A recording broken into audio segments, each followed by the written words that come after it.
Greetings, in this video we are going to look into the speciality, the secrets and the benefits of Shri Suktam from the Rig Veda. So let's move into the genesis for the Vedas, because Shri Sukta is primarily a portion from the Vedas, and to grasp its significance we have to know the essence of the Vedas. So the entire cosmos is a reverberation, and reverberation means sound energy.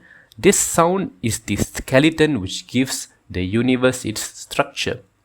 So when the entire universe is actually reverberating in the form of sound energy, which is the fifth element, the Akasha. So when it's reverberating as the Akasha itself, we can actually decode the entire knowledge of the cosmos in the form of sounds. And this is what our ancients did. The ancient rishis and sages, in their deep penance and meditation, activated the non-mechanical parts of their brains, which enabled them to download any form of knowledge they wanted from the cosmos. And they did this by receiving all this knowledge in the form of sounds which they heard as a series, and which they saw. They saw and heard these sounds as they experienced the various truths of the cosmos.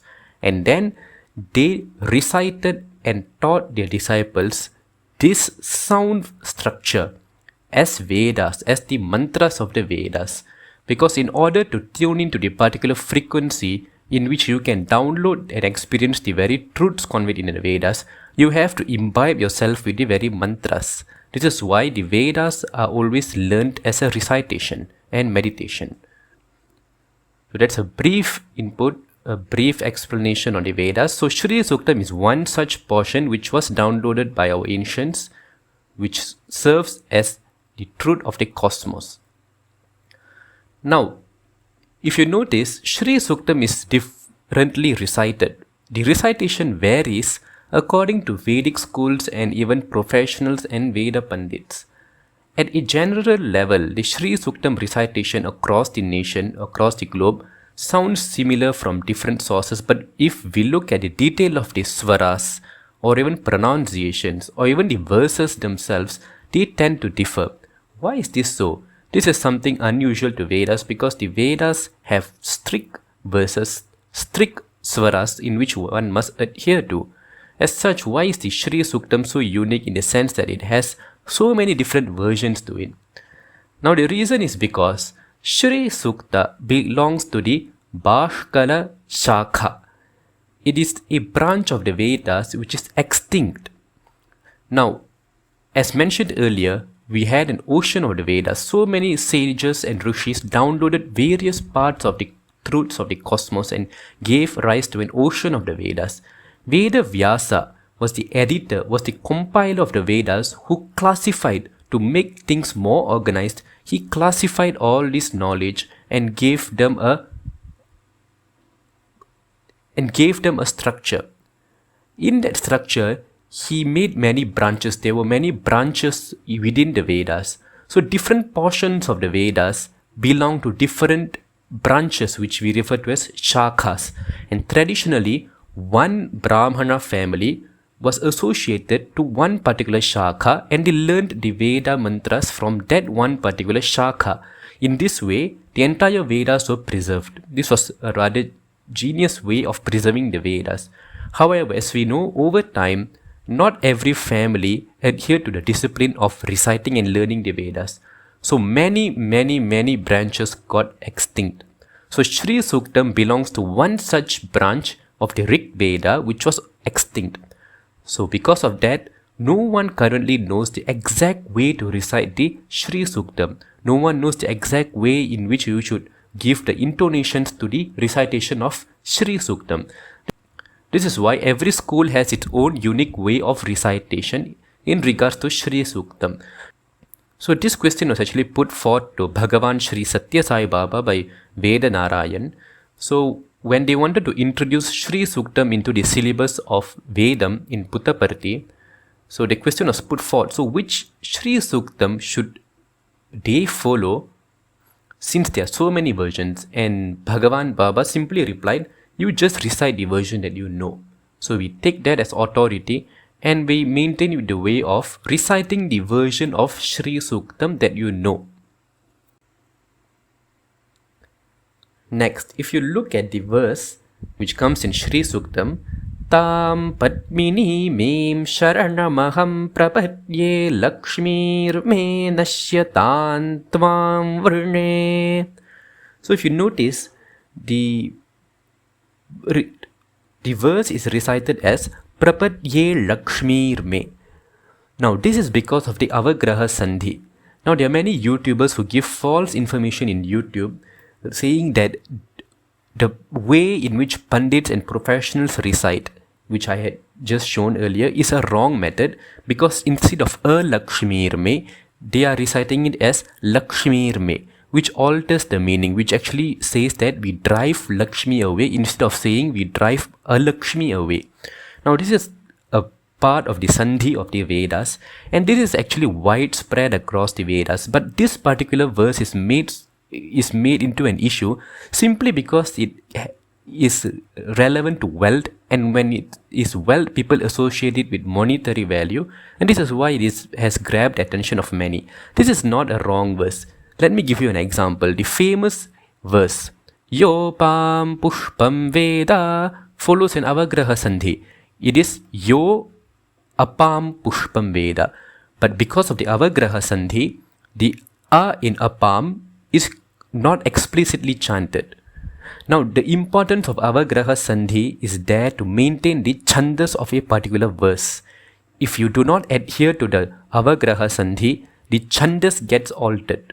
Right? So recite Vedas as Vedas.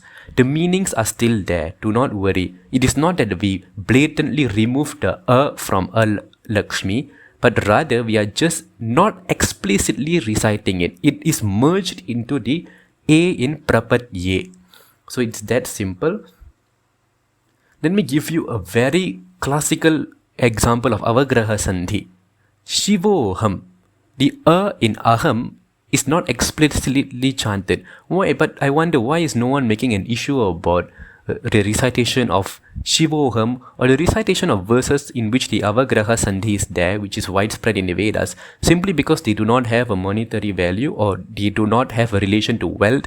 This is a very cheap way of interpreting the Vedas, right? And I take and I give a suggestion: stop listening to all these YouTubers who come and give commentaries on Shri Suktam or comment on the apparent false recitation by famous Pandits, because these people know nuts about the Vedas, right? Always refer to the recitation of Pandits of a proper Sampradaya. Next, Shri Suktam is said to be the very source for Carnatic music. Shri Suktam, if you notice, the very recitation is somewhat little bit musical. So it is said that the very Swaram structure of Shri Suktam is the underlying source for Carnatic music.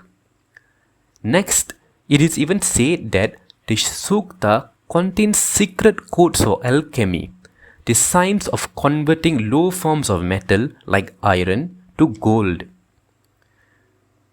Next, do you know that the Shri Sukta is filled with the bija or the sound im in different swaras?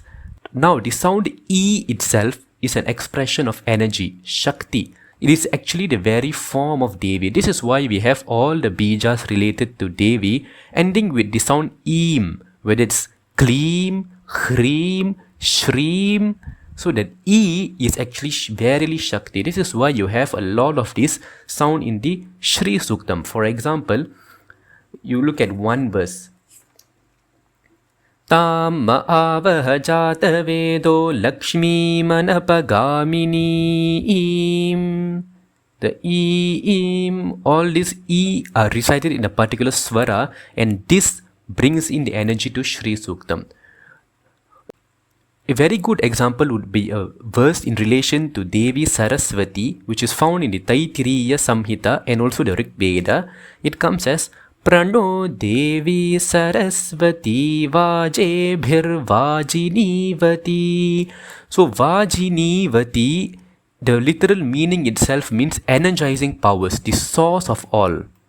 So you can know that the sound E, the syllable E, the sound E manifests energy. Even the recitation of the sound E in a particular swara is said to bring immense energy to one instantly. Next, let's look at the benefits, the promised benefits of Shri Suktam. The Rig Veda, which is a module for the application of Rig Veda, states that one who is desirous of getting wealth and prosperity should recite Shri Suktam.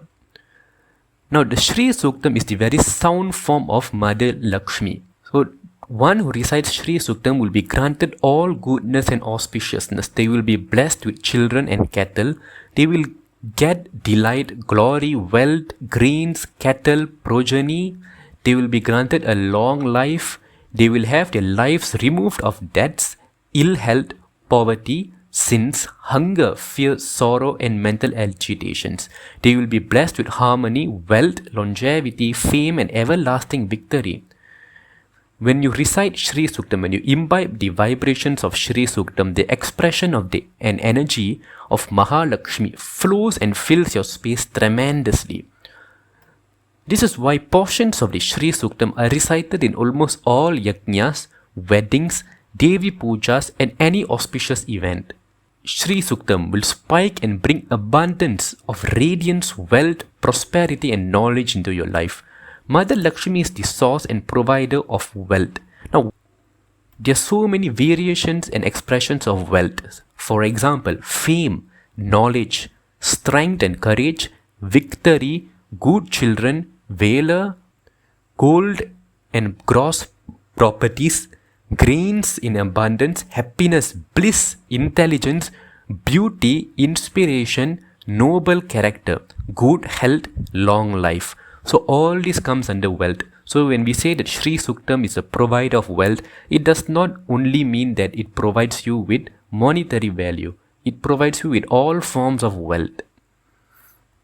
So this is some secrets and speciality of Shri Suktam. Thank you for watching.